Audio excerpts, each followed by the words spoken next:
Success in farming is all about precision and efficiency, ensuring every seed, every drop of water, every nutrient and treatment counts. Terraplex Ag is helping farmers all over Iowa and the Midwest do just that. With precision ag drone technology and support from Terraplex, you'll boost your productivity and make timely and informed decisions, all while reducing your costs and increasing your profit.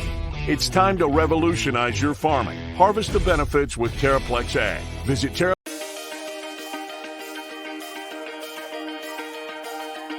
Don't let tomorrow's solutions get stuck on today's obstacles. Help move what matters at Iowa State.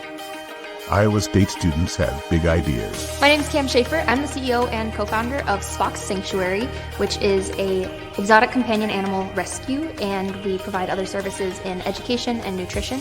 And it all started with a little help from Cyclones like you.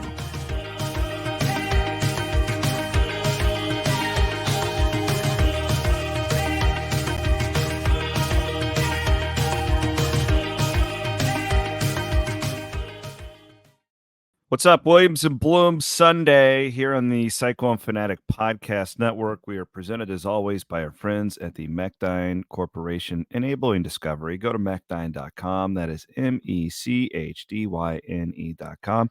Check out everything that they have to offer in the technology space, but also they're looking for workers. They're looking for former Cyclones who are still Cyclones. Iowa State alum. They love getting engineers from Iowa State. They love getting, really, you can do anything for a company the size of Mechdyne for what they do. If you want to improve your life and maybe venture out, MECHDYNE.com. We are, as always, in the Wild Rose Casino Studios and fueled by our friends at Cody Road, some of the best bourbon. Shout out to the ladies who tagged me and Blum on Twitter yesterday. They were having a ladies weekend is what they called it, and they made sure to be stocking up on their Irish cream and had it with their coffee before heading to Hilton Coliseum yesterday.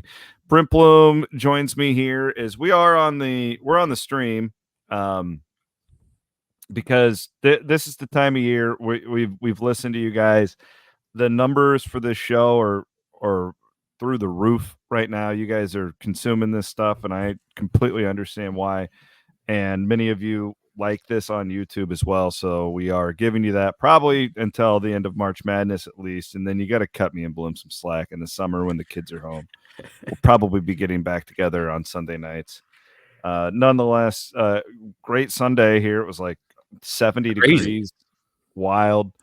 I enjoyed watching Iowa State wrestling beat up on Missouri today. That was fun. David Carr's final match in Hilton Coliseum, finished 67-0 in duels during his career. And the one guy who's kind of been his kryptonite was the Missouri guy who was supposed to be there, O'Toole, and he didn't show up today because he had the flu. So they will meet in a couple weeks in Tulsa.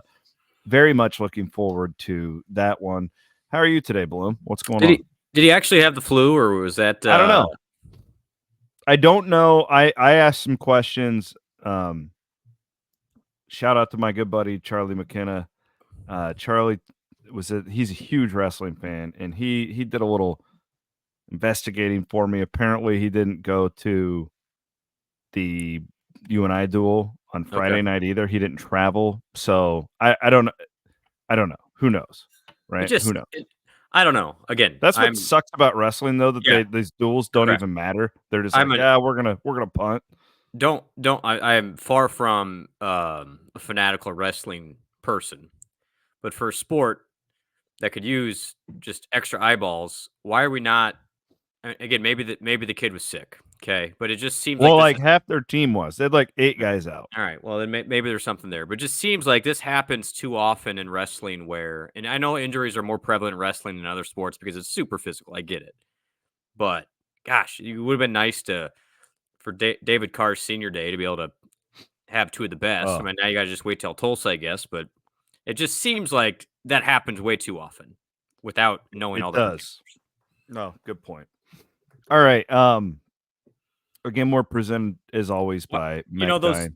Those ladies should have just invited us to go hang out with them. I don't know. Thought the same thing. What the deal with that is, but that's okay. Thank you for tagging us at least. shout out to them. That was cool. We like seeing that. That was fun too. Bump into when I was at Hilton Coliseum yesterday, which was a weird day. I'm not down on the team at all. In fact, we said all week, like, to be an 18-point favorite in this league, like, just seems insane. Like, I understand that's what the data pointed at. I will say this about West Virginia. They don't have bad players. Like, they've got individual pieces. This interim coach, I think, is probably struggling to put all that together. It's hard to be an interim coach. I get it. Iowa State didn't play well at all. Their defensive rotations were really bad in the first half. They really weren't bad offensively throughout the whole game. They're pretty efficient for the most part. It was just a dead atmosphere. The Yeah, it team was just felt dead. It one of those just games. everything was just blah on Saturday, and you still come away with a 7-point win. So, I like my takeaway, Bloom, is that at least West Virginia comes and takes that 51-50 lead. Yeah. And Iowa State kind of flips a switch at that point. And is that ideal? No. But it's nice to have the ability to flip the switch, right? And you're just a lot better than that team. And then Iowa State goes on a 14-0 run and the game's over. I think that was the biggest takeaway. So two parts of that. Number one, yeah, you get down, and it actually felt a lot like that K-State game in Hilton back in January, where you don't play well at all. And Iowa State didn't play well in the first half either. It just had enough to get by, and you really played poorly, honestly, for 10 minutes in the second half. TJ had Gilbert in foul trouble, which didn't help because Gilbert's kind of he's the emotional guy. He'll get everybody going. But he also had Rob Jones and Trey King on the bench. And both those guys, I would say, were not playing well for the first 30 minutes of the game.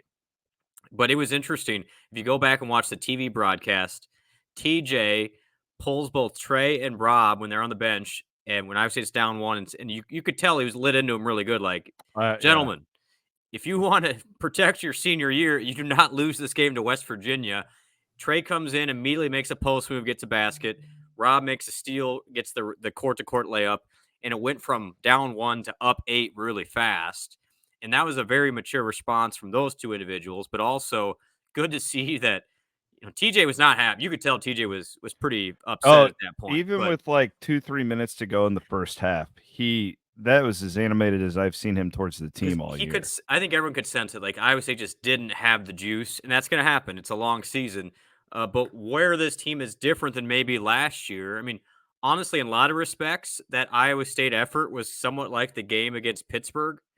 It's just you have way more options to fire people up and bring people off the bench to help you. And I thought the Pav dog, Pavletsky, came in and was a huge spark and somebody Iowa State did not have last year. If your starters weren't good last year, you didn't have it. But Iowa State was able to get Gilbert in foul trouble, and still Pavletsky came in and played great. And I think he won his energy and his shot making changed the game completely. And that's a luxury Iowa State did not have. So now, back to your point, Iowa State has the ability to flip a switch, which last year it didn't. If it wasn't going good, it wasn't going good. I think, at times yesterday it wasn't going good, but Iowa State was able to switch the mojo around by bringing other people in. And that's a huge luxury to have. And, if they're playing Baylor or Houston, they don't win that game. And even in Hilton, thankfully it was West Virginia, and Iowa State got it done. May not have beaten Oklahoma yesterday. No, I just, Iowa State was just a step slow, and you could see it coming. They were due for one of those, but you had enough. And ultimately, at the end of the day, sure, Ken Palm dropped a little bit, but it's not going to impact you really at all. And West Virginia played hard in that second half too. And you're right. Their three are really good. They just have nothing beyond that. Yeah, and they've Edwards, got 3 guys who could play for anybody in the league, but then no question, you get down to their 7 and 8 guys, and it's pretty rough. Well, it's interesting. If you look at their trajectory this year, they unloaded in the portal, like literally just unloaded dollars trying to win one in what was supposed to be Huggins' swan song. Well, remember what happened to Huggins? Mm-hmm. A couple of those guys left. They kept 3 of them, and those were the 3 that they still have. They were chasing national championship in April. I mean, that was the thought for those guys, and clearly it hasn't worked out. they're going to have to figure out what they're going to do. That guy's not going to get the full-time job, I'm pretty sure. They got an interesting situation for West Virginia. But all that being said, they do have 3 high-level Power 5 basketball players that played pretty well in Creasa, Edwards, and Battle. But they just, man, there are times when they just don't try on defense. And thankfully, Iowa State had enough. And you survive. You're still only a game out of first place. And sets up another great week where Iowa State's going to be probably favored in a couple of games. I love Battle. He's one of my favorite players to watch in the entire Big 12. He's a neat kid. Yeah, let's look. We'll do our Whipple's Hybrids Big 12 segment coming up. I want to make sure and talk about the women's game last night. I know Blum was there. Looking ahead just real quick at this weekend's game. So we got Baylor on the road at TCU for Big Monday. So that's one that we'll keep an eye on. Yep. BYU at Kansas Tuesday is somewhat interesting. Cincinnati at Houston's probably not going to be much of one. And then we'll look into Saturday where Houston's got a road trip to Oklahoma. So you're really Houston's going to have to get upset. Kansas goes to Baylor next weekend. They're you put yourself in a puncher's chance. The conversation I want to have with you. Yep. So I sat next to Jerry Palm during the game. Yes, Jerry Palm was in Ames. Why? Him and his wife. He's a great guy, by the way. Like phenomenal. No. Oh, he's fantastic. I don't believe it. He's great. You have a way of hold on, everybody. C-Dub has a way of making friends with the enemy, and I'm not sure Jerry about Palm this. isn't the enemy. No, the real ones know. Like go back like 12 years. Oh, don't worry. Me and a select member of the Iowa State athletic department, and I won't release his name, but we were discussing 2012 or 13 or whatever year that was. He purposely buried Iowa State because Iowa State fans got pissed. and they drove traffic. I swear that happened. Think whatever you want. Okay. Point is, the guy is better on brackets and stuff than we are. Okay. So I'm asking him. I'm like, Jerry. Where's Jerry have Iowa State right now? Well, he's got him as a 3 seed going to Pittsburgh. All right. And he thinks Omaha is going to be a lot harder for Iowa State than we do. Why? So I asked him the question. So like everybody's talking about Memphis or Baylor and Omaha. Yep. And he was explaining to me, here's the problem, Chris, is that Memphis is the closest site for like a ton of these teams. Mm-hmm. Pretty much anyone in the southern, eastern portion of the country wants Memphis. Sure. You know, Houston wants Memphis. There's a ton of them. All those SEC schools. Houston will be in Memphis. So he was explaining to me that, that a lot of these teams, like the second best one for them, who are seated above Iowa State right now. Now this could change, right? If Iowa State wins out, this is all if like this happens as Saturday. of today, right? Yeah. His point was a lot of those second best one is Omaha. So when you're a 3 seed and he kind of explained it to me. He's like, it's life as a 3 seed. Like you want your spot, but you almost need to get into that 2 line to be assured. I agree. Of anything.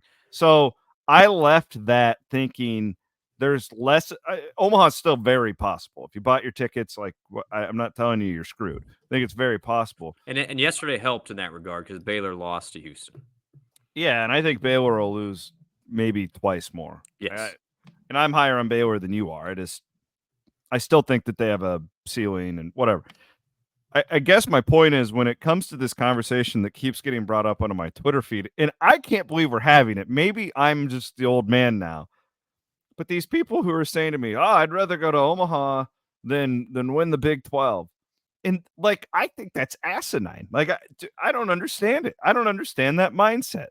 This is like a once every 20-year thing for Iowa State to be in this situation. You try and win the damn conference. You try and win the conference. I totally understand. Now, being in Omaha is a huge advantage too. And so ultimately, if you're one of those that only judges the success of the season, if you make an Elite Eight or better, then you probably honestly prefer Omaha instead of winning the conference. But the issue. And this was all in reference to, real quick, the Baylor. Who do you root for? Game. Houston. Yeah, and that was where it all came. Okay, I agree. I was rooting for Baylor because even tying for a conference just doesn't happen. It just doesn't happen very often. So yes. However, I do understand the Omaha sentiment, and now I feel better because Baylor lost and Iowa State will be in Omaha. And Creighton lost too. I mean, a lot of teams lost yesterday, which Creighton can't honestly, go there. I know they can't. But you're starting to see now. It Palm's seems like point was the teams in the southern area that yes, they're second closest, that is if they're seated higher than Iowa State would get that over there's Iowa God. State. I mean, do they? I would like to. Maybe we should ask Jamie. Is it as simple as the closest goes? Because if I'm 20 miles difference, like okay, let's say you're. Let me Yeah, I don't find an know. example here. You know where I'm going here. Like Yeah, I know what you mean. Yeah. if you're in North Carolina, okay, and you go to Memphis, but you're also not that far from Pittsburgh either, or Indianapolis, honestly, when you're in North Carolina. I mean, that's probably a bad example. I'm not great at geography. It's a lot different of being that different than what Iowa State would be from Omaha to Pittsburgh, Yeah. you know? Mhm. So, but I honestly, I don't know if there's any wiggle room at all, or is it just purely a numbers game? Do they just hop on the Google Maps and they say, hey, what's the distance I between don't know. Chapel Hill and Pittsburgh? Because if that's the case, yeah, Iowa State might be up against it. But I still, for one, I know Iowa State's non-conference schedule was garbage, and it worked to an extent, but it seems like they're getting penalized for that right now, which because the non-conference strength of schedule is 350. I still don't quite understand why Kansas Really is bad. ahead of Iowa State. Yeah. You know, they played a game. Iowa State won the game. Iowa State's going to finish ahead of them in the Big 12. If Kansas ends up at 2 and Iowa State at 3, that's interesting to me because this whole Omaha conversation is centered on the fact that Kansas will be in Omaha. And so you're fighting for that other spot, and they both could be there for sure. But then those other factors come into play, like a Marquette, like whoever else in those So Southern we're teams. Kansas. Kansas has a tough schedule the rest of the way, It does. and I think Self might tank. So I think Iowa State maybe. So they've got BYU at home, which they're going to be a 6-point Double-digit. favorite. I don't know. Ken Palm has them favored by 4. Really, But that's it? If McCuller's not going to play, Yeah. Did he play yesterday? I didn't even no, watch. he didn't play yesterday, and they still killed Texas. So I heard on that game real quick. Self more or less told us he's not playing again the rest of the regular season. Oh, really? Okay. Well, there you go. That's helpful. He didn't make it matter of fact, but if you're reading between the lines, that's what you come away with. Honestly, not a bad move because he's going to play in the NCAA tournament, and then the committee can say, hey, well, the only reason they lost those games, they didn't have McCullough. Good point. So Kansas has BYU at Baylor, Kansas State at home, and then at Houston. Yeah, I think they're going 2-2. Yeah. Iowa State should jump them because Iowa State's going to be a 2-3 game lead in the conference. So that would be the scenario to get Iowa State to Omaha. 100%. 100% in it. Iowa State wins out. They're in great. I don't think Iowa State will win out. Luch and I were talking about this yesterday. I think that's really hard. They're going to be favored in every game. I know, but I mean, that Kansas State game, I don't know. They're going to lose one of those road games or BYU. I hope I'm wrong. I mean, clearly I hope I'm wrong. Could you really, they're going to go 14-4? I know. That's pretty. You would win. Just saying. And if you're going to go 14-4, you damn well better going to share the Big 12. That's all I'm saying. Please tie at that point. Because that's an incredible mark. Unbelievable. If you go 14-4 in the Big 12, you're a 2 seed. Like, there's no way around it, right? 14 and you got to be for the best. Yes. Come on. You have to be. You got to be. If Iowa State wins out, they better be a 2 seed, or I'm sending a strongly worded memo to Charlie Baker. Really? Yeah. A strongly worded memo. Do people send memos anymore, or is that just an email? I'm not even sure. But no, I think 14 could be they're the same thing. 14-4 would be great. And I mean, at the end of the day, you're still in a really good position. And I think Houston's interesting. I mean, they got an interesting schedule as well, but they tried to blow it yesterday. I credit them in overtime because they stepped up. You know, Baylor took a run. If Messi makes a free throw, Iowa State's tied for the conference right now. Man. But yeah, Messi, man, he's pretty freaking good too. He is. Yeah, he's a really nice player. It's unbelievable. So here's what I was just going to bring up. Iowa State, if it wins out, would finish the last part of the season 14-2 in the Big 12. Well, and that's where 13-2 13, whatever. It's 13-3. Little repetitive here. I had the same conversation with Hassel on Two Guys Named Chris. We recorded on Sunday. But like these seasons there's always like peaks and valleys, and Iowa State really hasn't had that. Like they started slow, but once the Big 12, like they've played well in almost every game. Like the BYU game, they didn't, but it's a weird game. The That got out Oklahoma of hand. game, Yep. the Oklahoma game to start the conference year, like to me, it was kind of like these newcomers getting their feet wet. Like they responded really well. They haven't played. They're the Baylor loss. They're right there. Houston loss. You're right there. They haven't played bad. You could argue the worst they played since BYU was yesterday. Yeah. Oh, no doubt. That is. I think that's a fact. Don't you? Yes, because I thought Iowa State's couple of worst outings were against K-State and West Virginia at home. Thankfully, you won both of them. So now the attention turns to Wednesday because I'll give you glass half full, glass half empty. Glass half full is wake up call against West Virginia. Crowd's better, players more energy. Night game. These everybody's fired up. You go. See Oklahoma and the last visit to Ames. By the way, all that stuff, and you kick their ass. And we have seen this, and I'm a believer in this, that when you defend the way Iowa State does, you do get tired. We have seen both Otzelberger teams. Now, a lot more depth on this one, I know. But they have had little stinkers at the end of February the last couple of years. Are we at that point where on Saturday you're just a lot better than? And maybe that will be the case on Wednesday night too. I don't know. But this could be a little dip for this team before you get into March. It's possible. Well, and the other part is Oklahoma's fighting for its NCAA tournament life. Yeah, you're going to get a game. And Porter Mosier's trying to get any job that's not Oklahoma, so he's trying to impress too. And they just fought off Oklahoma State yesterday in overtime. Double overtime, I believe. So that's it. They're 37 in net. I mean, their net's 37 in Ken Palm. Net's about the same. They are firmly on the bubble. Whatever Oklahoma has, they're spending it on Wednesday night. You're going to get a great effort. Mosier's guys play hard normally. They need this one. Iowa State better be ready to go. Oklahoma beat them in Ames last year, so this will be interesting. It's one of those games where I think Iowa State will be a 8-point favorite or so, but I'll be nervous. I mean, just because Oklahoma literally has everything to play for. I think Iowa State has a lot to play for, but Oklahoma's motivation, if they don't win this, the chances for them get a lot harder. Yeah. So that's coming up on Wednesday night, and then Central Florida on Saturday, which they just beat Texas Tech at home. UCF is a bit of a enigma in this league. They can beat anybody, and they can certainly is our team lose to anybody. Everett has some thoughts on the game. Oh, Everett Blum making his debut on the podcast. What's up, Ev? What do you think the score of the Oklahoma game is going to be on Wednesday?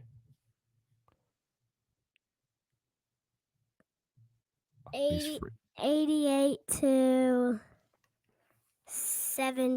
Iowa State wins. Okay, winning by 18. Winning by 18. All right. Thank you, Everett. Yes. Well done, kid. Say bye to the fans. Well done, Everett. See you, brother. Okay, can close the door. 88-70. Ken Palm would like that offensive output if they could.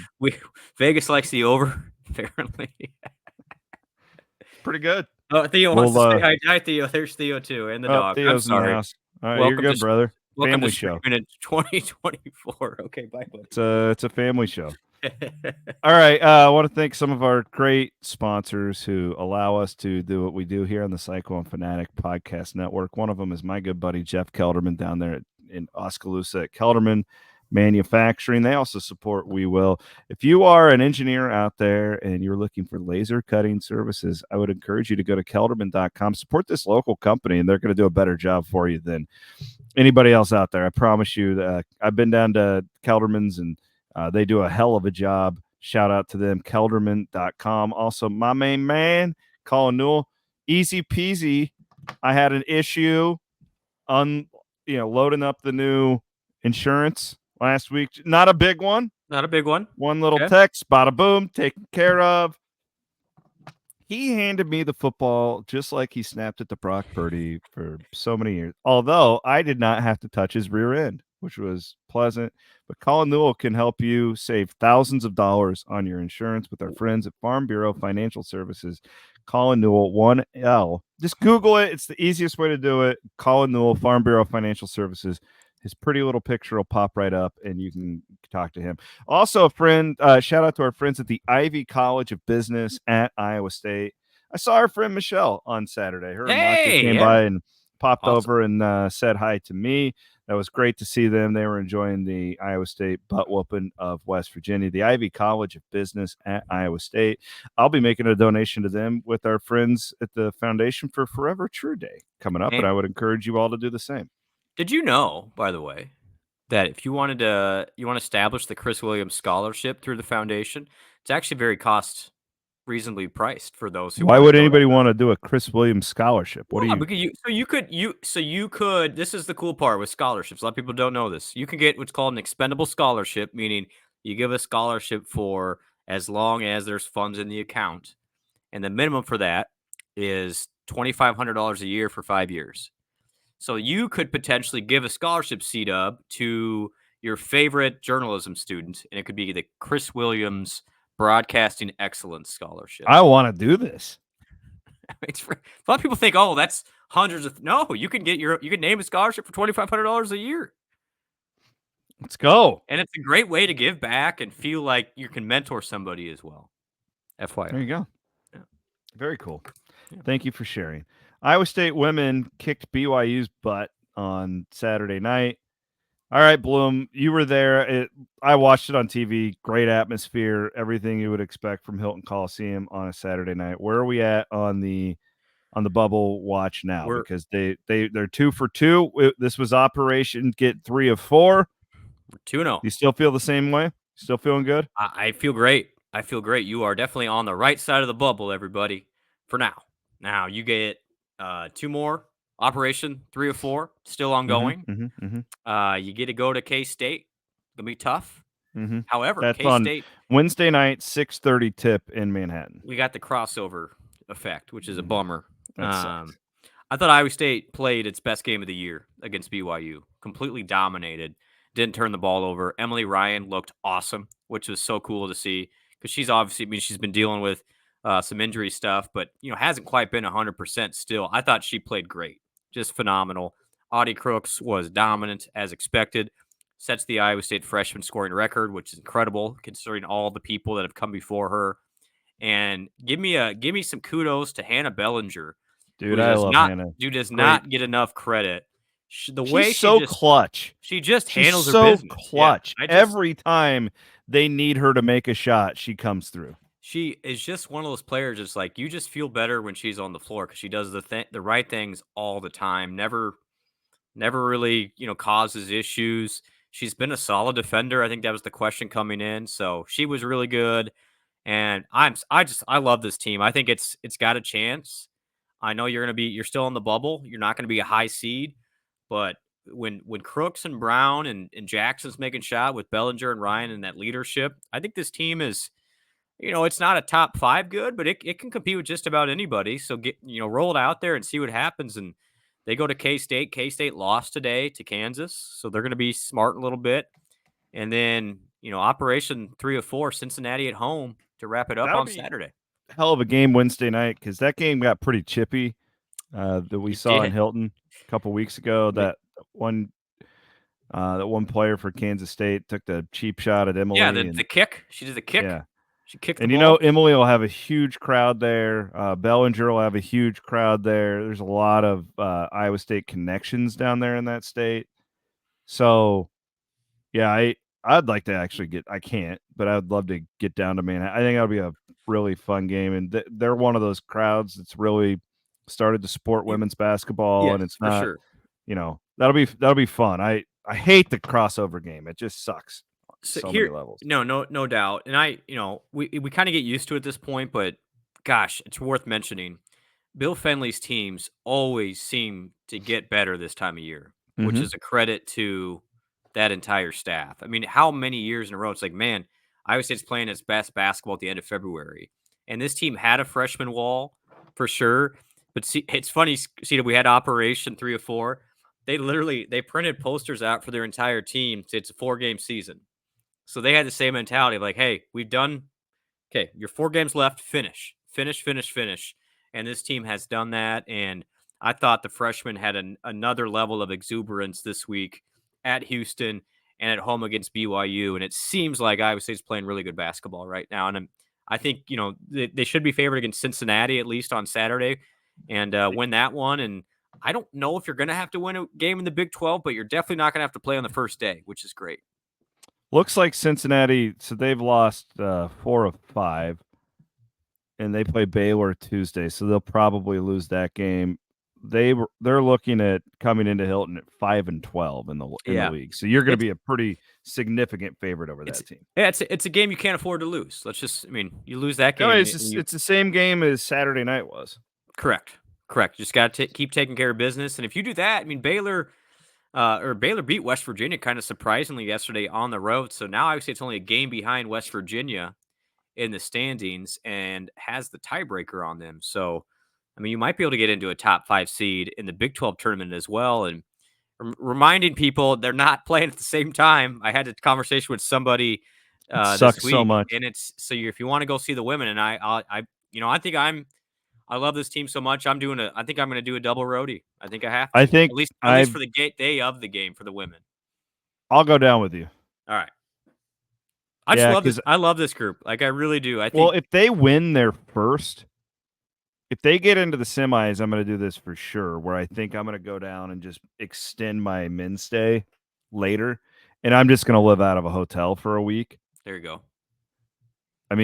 Because Connor's going down there for us for sure because of our friends at Caliber, Iowa. They sponsor all of our coverage. We appreciate them.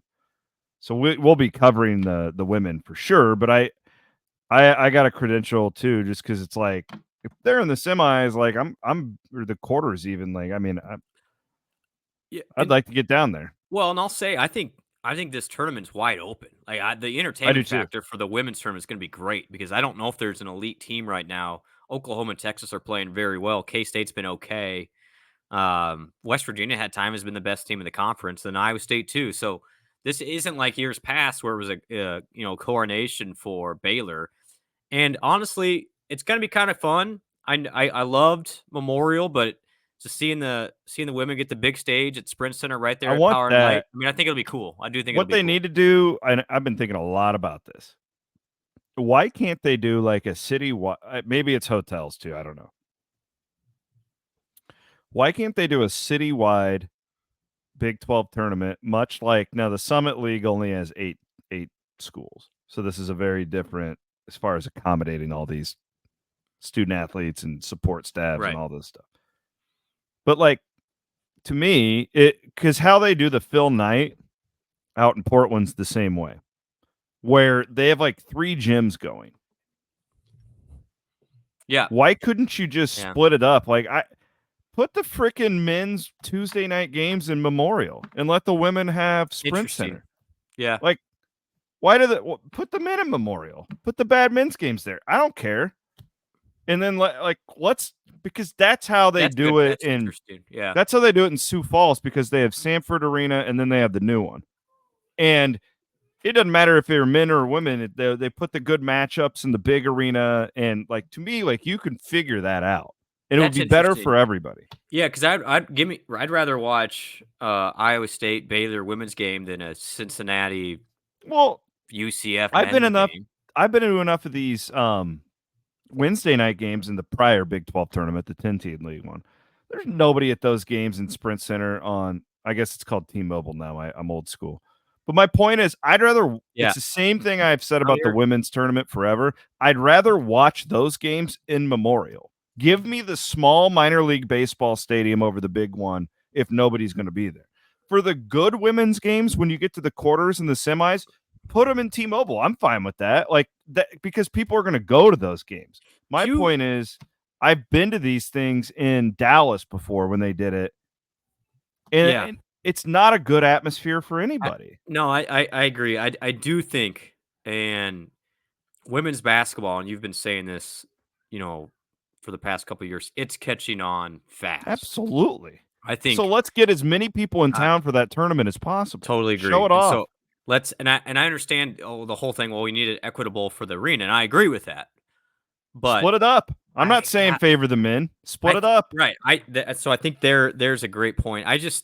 I'm really curious as far as the NCAA tournament, the numbers the women are going to get this year relative to the men's tournament. I just think it's catching fast. You guys may not believe it's just look at the number. It's catching on fast. And sure, if I could buy stock in one sport right now, that would be it. It's either basketball. that or honestly that or volleyball. I mean, volleyball is softball's give them some love too. Softball people are watching.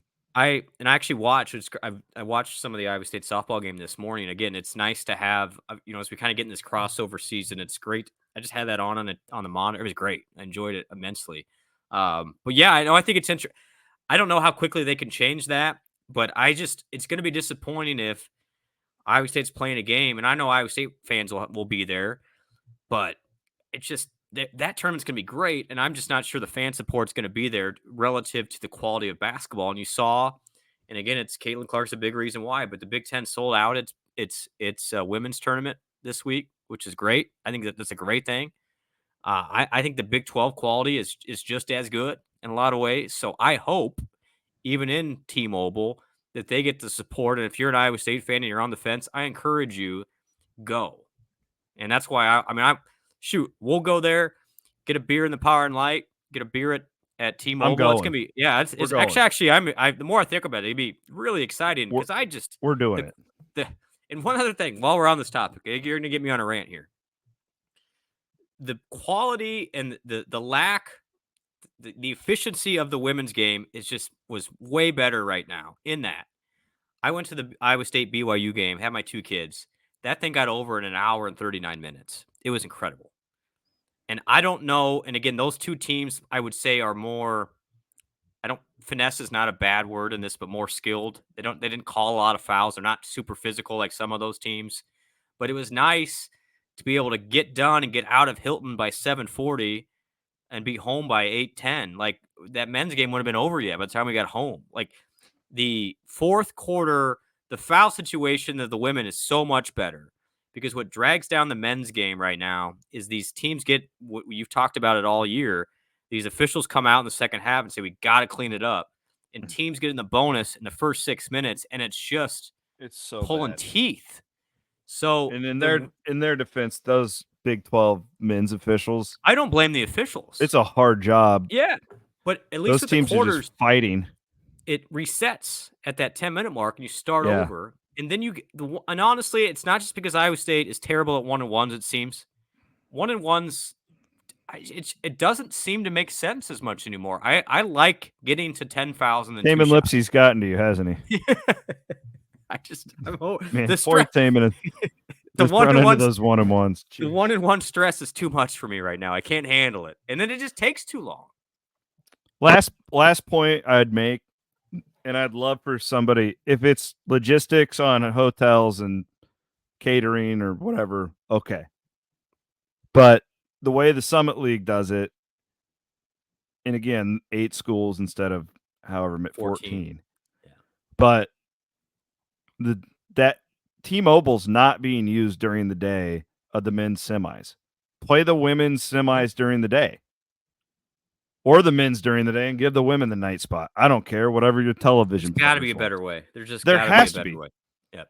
And play men's quarterfinals at Memorial. I don't even care. Yep. And if I'm Kansas City and I want to keep this tournament, I'm going to dump some more money into Memorial and modernize the thing a little bit. It's like a damn dungeon in there. Yeah, that's the problem. It's just I enjoy it from the. Does Kemper even exist now? There's got to be a third arena in Kansas City somewhere where we can play some games. This is crazy for you Iowa Staters out there. So the old Kemper Arena, right? Yeah. An Iowa State alum actually bought that building and turned it into an event space. He's a College of Design alum. Great dude, by the way. And turned it into all sorts. Okay. It's all sorts of stuff now. I know that because they have lower end like pro wrestling events every once in a while at that spot. And Yeah, it's now called the Hy-Vee Arena. okay. Trying to I'm think just saying. yeah. To me, I don't know. I mean, Kansas City does such a great job and they care, but we can do better. And the women put them. I'm not saying dump. Okay, if Memorial's that big of a deal, and it seems like it is, there's been a lot of people complain about it. Split it up. Make the men play half their games there. I don't give a damn. yeah. Yep. There's so many logistics that I don't know about. I understand that, but real quick, they're ruining this. Kemper was redone by a gentleman by the name of Steve Fouch, who is has been very supportive of Iowa State over the years. Great guy. Great guy, Steve. Blum knows his Iowa State donors very well. He's a good dude. For what it's worth, that was our Whipple's Hybrids Big 12 segment too. Yeah, because we've already hammered. We've done everything Big 12. Whipple's Hybrids, Plant Your Independence. I was given our neighbor Megan. I was talking to her today when we were watching. She's a horticulturist. Be careful now. What? Horticulture. You make sure you said she's a horticulturist. Yeah, that's what I said. Okay. God. We're talking about this weather. And I'm like, and she's telling me, she's like, yeah, I'm a little worried that all these farmers are going to get a little too nuts and they're going to plant a little too early. And then we're going to have some freeze. And, like this weather's just screwing with everybody right now. Hey, but we got Wednesday, of course, because, hey, got to get a cold day left in Hilton. 32 degrees for a high on Wednesday. What? Low of 10. I thought it was going to be like 70 this week. No, it is. And then it's dropping to 13. What are we doing in this state? All right. So when we go to Kansas City, heads are falling off. Do you drive? Do you make it a one-dayer? Do you stay the night so you can enjoy yourself? What's the protocol? We'll go and stay one night. I was hoping you would say that. Yeah. Go stay the night, cheer on the ladies. And then I'll come back, reassess the situation. We're too old to go to that cowboy bar anymore, right? No, we'll absolutely stop by. The one where they wear the assless chaps, the waitresses. And they remember when Admire rode the bull once? Oh, yeah. I remember that night specifically because the Texas A&M dance team was there. Yeah, I remember that too. That's right. And they were riding the bull all night. Way better than Admire. Yeah, much better than our group was doing. No, that's where we went. We went there after the first Big 12 championship, after beating Baylor with the Lasers. Oh, man. The Lasers. It's great. I'm still surprised we found Matt after that night. I'll never forget the night after the first Big 12 championship. It snowed in Hoiberg. Remember Yeah, because we went in there and it was like 75 degrees when you walked in you came out and it was like 10. And everybody was freezing because everybody was in shorts and stuff. And it was just drunk Iowa State fans dancing, singing, stumbling home, kissing random people, passed out in alleys. I will say, love Kansas City. The only way to recreate that elation, and this is not the expectation, I'm just saying, because we've had some success here in the last 10 years down in Kansas City. You got to do that same thing at Elite Eight and win it. You got to make a Final Four to have that same recreation of jubilation. That's plenty of time to talk about this, but I feel like this is going to be a team 10 years from now when we are nearly turning 50. Yep.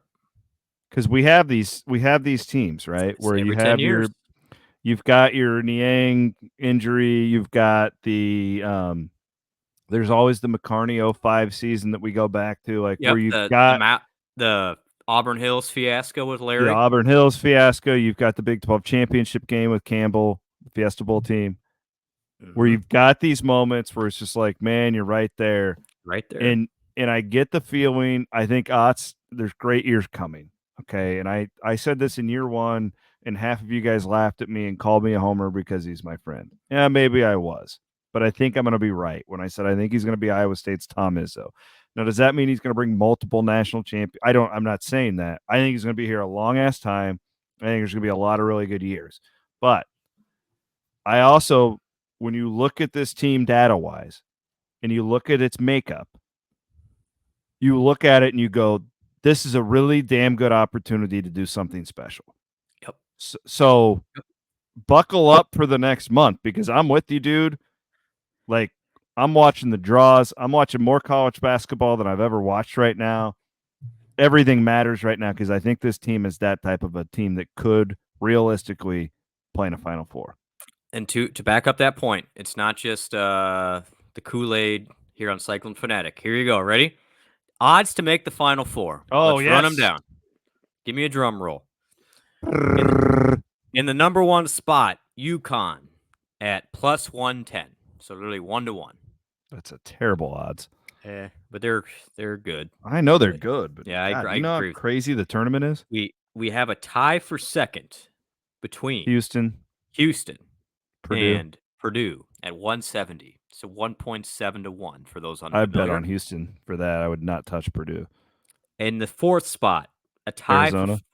for fourth between Arizona and, surprises some people. They've been flying under the radar, but I like them. Tennessee. Yep. They've just been taking care of business. They just killed A&M yesterday. This is where it gets wild. You have a three-way tie for sixth with the North Carolina Tar Heels, the Auburn Tigers, and your Iowa State Cyclones. 4-1 to make the Final Four, plus 400. It's getting lower, everybody. Like, as we get closer, the odds are improving as far as Iowa State's favorability. When the seeds come out, most likely, Iowa State will probably have the second best odds in its region to make the Final Four. I can comfortably say that based on that. Regardless of what seed they are. Where is Kansas at on that? I'm just curious how they're right baking in the behind. injuries. They're 450. So they are seeing what I think. And Iowa State and Kansas will not be in the same regional, by the way. This feels I know what Self's doing. Top 5 there. But this feels like an early exit or first weekend exit Kansas team. Yeah, I don't trust them. I don't either. Alabama's now dropped. So is Marquette. Like I mean, those two teams are similar in that when they're good, they're really good. They're just too Hoiberg-ish. Yeah, they gave up 110 yesterday. Like, what are we doing? Well, and that's like I watched that Illinois-Iowa game. It's just like similar. I don't like Illinois. Same with Creighton. Creighton didn't guard at all today. It was embarrassing. Yeah. I think it's evolved so much in 10 years to again, my guy, my boy, Paul and I were talking about this. It's like how old these teams have gotten. You have to play defense now. You got to do both. Yep. Where when Fred started this in 12 or whatever, I don't even 9, whatever the hell year that was. His first year was 2010. Well, when he started all this stuff, you could really be one-dimensional and, but it's just the game has changed so much because you've got all these 23-year-olds. Well, look at Virginia. Virginia can't score, and there are times they're just embarrassment to basketball. They're not going to win. Look at Iowa State's roster. It's all you need to know. There's a McDonald's All-American that can't play. Doesn't play. He can't crack the lineup. That's all you need to know about it. So again, I agree. This doesn't happen often. I know I'm optimistic with TJ and Campbell that it's going to happen more. However, we're in this is a once in a decade type situation entering things. Does that mean it's always going to work out? Nope. But the setup is there. Obviously, it's done all the hard work, and this is when it gets enjoyable. So let's enjoy the ride. Yeah. I'm telling you guys. I know we all love Kansas City, but I don't think it'd be the worst thing to lose in the semis. Again, back to the jubilation would be a lot better going to the Final Four than winning the Big 12 tournament. What would happen to Hames if Iowa State made a Final Four? Oh. Are we? That's not. Jinxes aren't real. Jinxes are not real. Nope. I sent our guy. I don't know if he ended up going, but Palm was asking me. He wanted him and his wife. She's apparently a big college basketball fan. So why was he here again? He wanted to see Hilton. He had heard it's so amazing. He wanted to see it. And I'm like, well, you didn't pick a great game to come to, but like the worst crowd I've seen. And so now obviously it's going to be an 8 seed tomorrow. He wanted to go. He wanted a place in Ames where him and his wife could go and have a few drinks and watch games. What'd you send him? Welch Avenue Station. Oh. I mean, it's where you go, right? It's where you just That's where I send a go. sports fan, isn't it? That's where I go. In fact, for those who can't make the game Wednesday or want to watch both the men's and women's at the same time, that's where I'm going to be Wednesday night. We got a bunch of Ames Lager specials at Welch Avenue Station. Wow. Yeah. Free advertising for them. Pre-game and post-game. Chances are Jerry Palm was looking at Brooke Burke at some point on Saturday night. Him and his hair. Appreciate it. Also, just looking forward to just everything. Really, I mean this over the next month because our audience is growing every single day, and man, we're really lucky to be able to do this. So thank you guys. We appreciate it. And Blum, it's also portal season coming up, so Blum wants your money. You said it, and I agree. You got to get these pizzas in more spots. We're working on it. I want to buy these pizzas. So I'm talking to my guy in Bondurant tomorrow. I'm going in there. Oh, see, that's the key. I got to get that Bondurant fairway. Yeah, then I'll get you. But hey, if you're a store, reach out. Brent at WeWillCollective.com. We'll hook you up. They're really good, and it's making a difference. Actually, these We Will breakfast pizzas, I feel like would be a life changer for me. Man, it's figured out. But no, but you're right. Thank you everybody for your support. I mean, that's what makes this extra special, I think, for at least me for sure. But then I think Iowa State fans is when Tyrese Hunter left. I think there was some of the family who said, "Well, there goes our chances in basketball," and yet here you are, top 10 in the country with a real chance to be an odds-on favorite to make a Final Four, despite all this. So we can compete in this area, and that's why I'm excited for March to keep building and see where Iowa State can go from here, along with the greatness that is Cyclone Nation. We're all going to do this together. Feels like we should probably do Wednesday's show on Thursday. Mm-hmm. I agree. Okay. We'll get you guys a time on when we will do that. But yeah, we will not do Williams and Blum Wednesday on Wednesday afternoon because it would completely date. We will bid adieu to Oklahoma for the last time in Hilton, probably. He's Brent Blum. My name is Chris Williams. We appreciate our great sponsor, Mechdyne.